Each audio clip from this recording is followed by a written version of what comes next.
জালিমের ফাঁসির রায় কিংবা মৃত্যুতে আনন্দ প্রকাশ বা মিষ্টি বিতরণ করার শরীয়ী বিধান কি?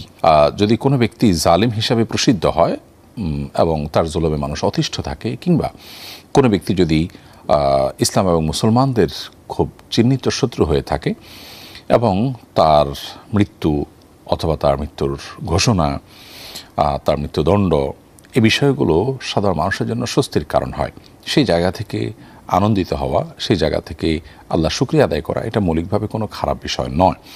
এমনিতে একজন মানুষ ব্যক্তিগতভাবে তিনি অমুসলিম বা কাফির, কোনো মুসলমানদের জন্য তিনি কোনো ক্ষতির কারণ নয়। অথবা কোনো মানুষ ব্যক্তিগতভাবে হয়তো পাপিষ্ট মানুষ, কিন্তু তিনি মানুষের অতিষ্ঠের কারণ বা মানুষের প্রতি জুলুমের জন্য কুখ্যাতি আছে, এরকম কোনো মানুষ নয়। এরকম মানুষের মৃত্যুতে একজন মুসলমান হিসেবে আমার আনন্দিত হব না, বরং আমাদের মধ্যে ব্যথা কাজ করবে যে লোকটা ঈমান নিয়ে যেতে পারলেন না, তওবা করে যেতে পারলেন না, তার জন্য এক ধরনের করুণা কাজ করবে।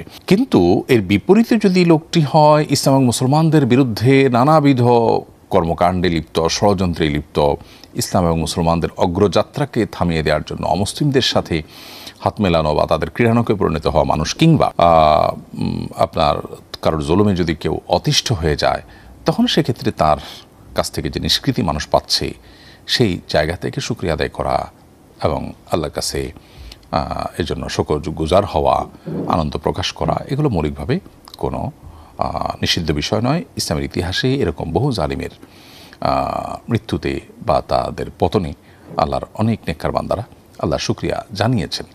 অতএব বিষয়টা ভ্যারি করে যে এটা কি সাধারণ কোনো ফাসিক বা কাফের, নাকি ইসলাম মুসলিম বিদ্বেষী এবং কোনো জালিম যার জুলুমের জন্য তার কুখ্যাতি হয়েছে সেরকম মানুষের মৃত্যু, এটার উপর নির্ভর করে বিধানটি।